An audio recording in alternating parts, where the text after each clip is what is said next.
नमस्कार दोस्तों, स्वागत है आप सभी का हमारे यूट्यूब चैनल रत्नाकर क्लासेस में। तो आज का हमारा टॉपिक रहेगा रासायनिक सूत्र लिखना। ये देखिए 9th क्लास का है, लेकिन इसको बस बेसिक सिर्फ इस वजह से बता देते ताकि आगे प्रॉब्लम ना रहे। देखिए होता क्या है, जैसे कि आप लोगों ने फार्मूले देखे होंगे, सोडियम क्लोराइड का फार्मूला ये होता है। अगर आप 9th क्लास स्टार्ट कर रहे हैं तो बिल्कुल बेसिक से ही स्टार्ट किए हैं। इसके पहले 2 वीडियो अपलोड कर चुके हैं, तो आप उनको देख सकते हो। तो आइए देखते हैं। सबसे पहले हमें कुछ इनको बनाने के लिए, जैसे कैल्शियम क्लोराइड का फार्मूला होता है CaCl2, तो इसमें 2 क्यों आया, इसमें 1 क्यों आया, तो इनके बारे में जानते हैं। तो आइए देखेंगे कैसे इसके बारे में हमें जानना होगा। तो आइए, पहला लिखा हुआ है यहाँ पर संयोजकता, और संयोजकता के बाद लिखा है आयन का नाम, यहाँ लिखा है सिंबल, और ये लिखा है, ये नाम हुए हैं नॉन मेटेलिक में है, यहाँ मेटल में है। ठीक है, तो थोड़ा सा देखिए यहाँ पर। देखिए यहाँ पर लिखा है सब +1 वाले ये, तो सोडियम लिखा हुआ है, सोडियम के ऊपर +1 चार्ज। देखिए एक छोटा सा देख पा रहे होंगे +1 लगा हुआ है, ये वाला आप देखिए अभी हो गया ये देखेंगे +1 लिखा हुआ है। इसी प्रकार से पोटेशियम में +1 है, इसी प्रकार से हमारा सिल्वर में भी +1 है, इसी प्रकार से कॉपर में भी +1 है। अब नेक्स्ट देखेंगे हम, यहाँ पर हाइड्रोजन में H+ के रूप में है। देखिए अगर H- है तो हाइड्राइड के रूप में होता है, ये ध्यान रखना है।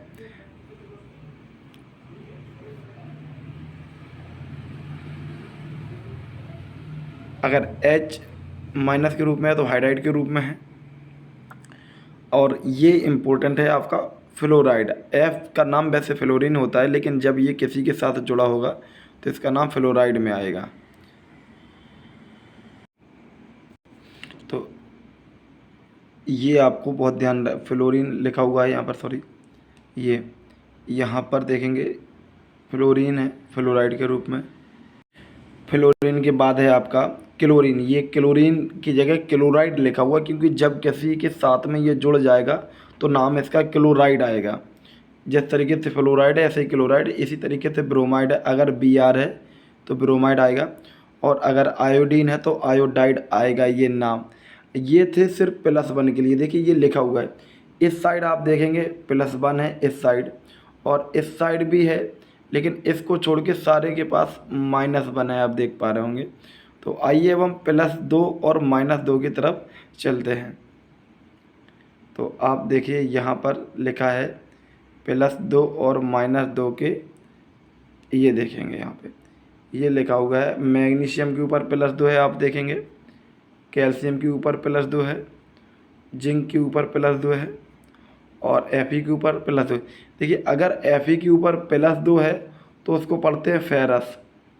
देखिए लिख के बता देते हैं आपको, फेरस। और यदि Fe+3 के रूप में है, +3 यानी कि Fe+3 भी होता है, तो वो आएगा आपका फेरिक। कैसे, इस तरीके से फेरिक लिखा होगा, फेरिक।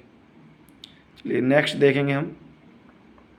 कॉपर अगर 2 है तो ये क्यूप्रस आएगा, और अगर क्यूपर 3 है, कॉपर के ऊपर 3 है तो क्यूप्रिक बोलते हैं उसको। तो अब देखिए यहाँ देखेंगे, अगर माइनस में, ये तो हो गया प्लस वाले। अब माइनस के ऊपर देखिए तो ऑक्सीजन के ऊपर होता है -2, तो ऑक्साइड पढ़ेंगे। सल्फाइड के ऊपर H2, सल्फाइड देखेंगे H2-, नाइट्राइट N3-। देखिए ये हो सकता है अभी आपको समझ में ना आ रहा हो, लेकिन आप इतना ध्यान रखना है आपके ऊपर, किसके पास +2 होता है, किसके पास -2 होता है, किसके पास +1 है, किसके पास -1 है, किसके पास -3 है। बस आप इनको याद रखें, बाकी हम आगे आपको बताते हैं इनके काम क्या होगा हमारे लिए। तो अब आगे देखिए, यहाँ पर लिखा है कुछ पॉलीएटॉमिक। पॉलीएटॉमिक में देखिएगा ये लिखा है अमोनियम, NH4 होता है अमोनियम प्लस। तो अमोनियम आप लिख पाएंगे हिंदी में आसानी से, अमोनियम प्लस के ऊपर होता है 1 चार्ज। हाइड्रा ऑक्साइड ये होता है OH, यानी कि 1। ये देखिए आप यहाँ पर लिखा है बैलेंसी इनकी कितनी है, 1। देखिए बैलेंसी जो होती है वो प्लस और माइनस नहीं होती है, लेकिन जो प्लस और माइनस यहाँ पर लिखा है और उससे पहले लिखा था, तो इसको हम 2 तरीके से पढ़ते हैं। एक तो इसको हम ऑक्सीकरण अवस्था भी कह सकते हैं, और -1 है तब भी ऑक्सीकरण अवस्था जो होती है वो प्लस और माइनस होती है। तो आप वैलेंसी और ऑक्सीकरण अवस्था को नहीं भी जानोगे तब भी चलेगा, लेकिन आपको बस ये पता होना चाहिए किसके पास +1 है, किसके पास -1, किसके पास -3 है। बस इतना आप ध्यान रखेंगे, आप कॉमन जो फार्मूले होते हैं उनको बना पाओगे, तो आप कॉमन फार्मूले आप आसानी से बना पाओगे। तो आइए देखते हैं और भी देख लेते हैं जल्दी से। और देखिए ये लिखा है OH हाइड्रा ऑक्साइड, आप नाम ले देख पा रहे होंगे, यहाँ पर लिखा हुआ है हाइड्रा ऑक्साइड। तो हम बात कर रहे थे ये, बस ये देखेंगे अब नाइट्रेट के बारे में। नाइट्रेट देखिए NO3 है तो नाइट्रेट है, और अगर NO2 है तो नाइट्राइट, अगर NO2 है तो नाइट्राइट है, और NO3 है तो ऊपर वाला ये नाइट्राइट है, नाइट्रेट है। नाइट्राइट और नाइट्रेट दोनों के ऊपर -1 ही चार्ज होता है।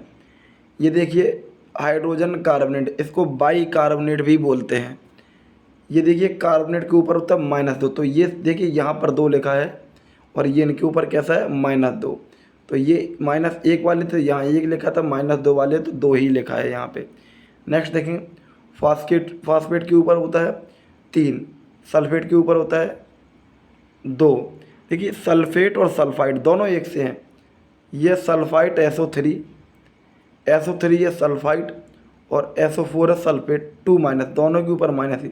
ऐसे ही नाइट्रेट के ऊपर -1 और नाइट्राइट के ऊपर भी, दोनों में 1 ऑक्सीजन की कमी है। अब देखिए 1-2 एग्जाम्पल देख लेते हैं। यहाँ देखेंगे लिखा है फार्मूला ऑफ हाइड्रोजन क्लोराइड। देखिए हाइड्रोजन क्लोराइड का फार्मूला बनता कैसे, तो ये लिखा हुआ है, तो इसमें लिखा हुआ है H। देखिए यहाँ पर H के नीचे जो आपको सर्कल करके बता रहे हैं, यहाँ पर लिखा हुआ है 1, तो 1 लिखा है, और Cl के नीचे भी 1। देखिए ये क्यों लिखा हुआ है, आप देखेंगे अगर इस लाइन में ये इस लाइन में देखेंगे तो सिंबल, इसी सिंबल की सीध में देखिए हाइड्रोजन लिखा है, और सिंबल के ही सीध में लिखा है क्लोरीन। तो इन दोनों की बैलेंसी जो होती है एक होती है, तो दोनों की बैलेंसी उसके नीचे लिखा हुआ है। बस आपको क्या करना है, जब कोई फार्मूला बनाना है तो उसका जो बैलेंसी उसके नीचे लिखो, और इसके बाद अपोजिट क्या कर दो, मल्टीप्लाई कर दो, यानी कि गुणा कर दो अपोजिट। तो देखिए H में 1 का गुणा होगा 1 ही रहेगा, और Cl में भी 1 का गुणा होगा 1 ही रहेगा। लेकिन दूसरा एग्जाम्पल आप देखिएगा, दूसरे फार्मूला ऑफ हाइड्रोजन सल्फाइड। देखिए हाइड्रोजन का क्या होता है, 1 होता है, सल्फाइड का क्या होता है, 2 होता है, -2 होता है सल्फाइड पे, लेकिन हमें प्लस और माइनस पे ध्यान नहीं देना है।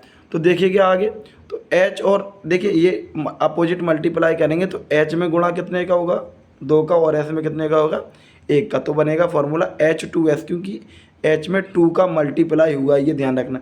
इसी प्रकार से आप एक और एग्जाम्पल देखिए, यहाँ पर लिखा है, देखिए ये नीचे शायद स्लाइड, हाँ ये हो गया। अब देखेंगे यहाँ पर, देखिए लिखा है कार्बन के नीचे 4 लिखा हुआ है, ये देखिए कार्बन के नीचे 4 और क्लोरीन के नीचे 1।